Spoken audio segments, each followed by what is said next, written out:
À Bamako depuis dimanche, la mission de médiation de la CEDEAO avait 3 jours pour examiner et se prononcer sur un nombre de questions au Mali.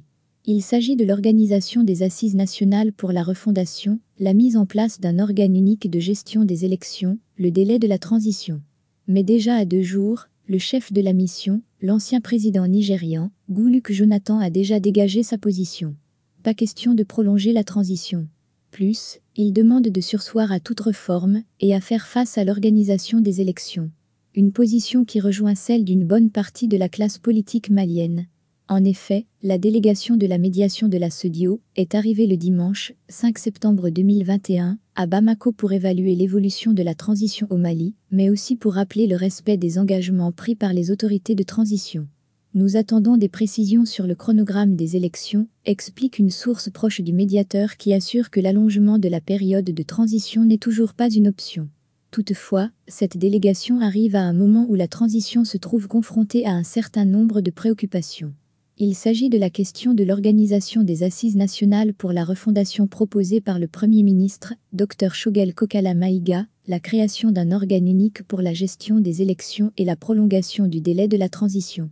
S'agissant du premier point, il oppose le Premier ministre à une bonne partie de la classe politique. Selon ces partis, le temps imparti ne permet pas d'organiser les assises.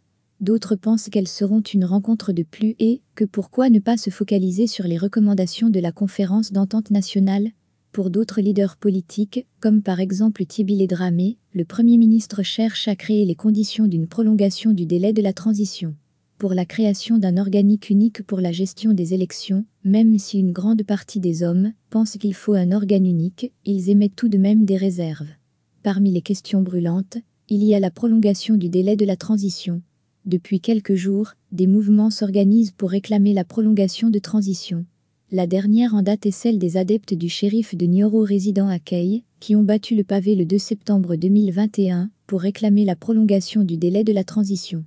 Cette marche est partie de la tribune de Kay pour se terminer au gouvernorat. Le millier de manifestants ont remis une déclaration aux autorités. Les adeptes du shérif pensent qu'il faut des réformes solides et profondes pour la refondation de l'État avant de fixer un délai à la transition.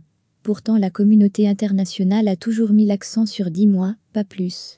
La dernière intervention en date du 31 août lors de sa dernière session, le Conseil de sécurité des Nations Unies a insisté auprès des autorités maliennes de mettre en place des dispositions concernant l'organisation de l'élection présidentielle, le 27 février 2022, conformément au calendrier électoral, conformément à la durée de la transition de 18 mois comme décidé. Au cours de cette visite de 3 jours à Bamako, la délégation de la médiation de la CEDEAO rencontrera, tour à tour, les forces vives de la nation, les acteurs politiques, les diplomates ainsi que les autorités de la transition malienne en vue d'accorder leur violon pour une transition réussie. Dès le dimanche, le médiateur a commencé ses rencontres par le comité de suivi local de la transition qui avait rencontré, la semaine dernière, le chef du gouvernement. Cette séance de travail s'est tenue, dans la soirée, quelques heures après son arrivée à Bamako, dans un hôtel de la place. Après le comité de suivi local, c'était le tour des ambassadeurs des États membres de la CEDEAO accrédités au Mali d'être rencontrés. Lundi, 6 septembre 2021, Goodluck et sa délégation rencontrent le Premier ministre, Dr Choguel Maïga, puis le corps diplomatique. À la suite du Premier ministre, plusieurs autres rencontres sont au programme. Il s'agit de la rencontre avec les forces vives de la nation, société civile, organisations religieuses, ordres professionnels, syndicats, les signataires de l'accord pour la paix et de réconciliation, et celle avec les acteurs politiques, divisés au sujet de la mise en place de l'organe unique de gestion des élections et au sujet de la tenue des assises nationales pour la refondation.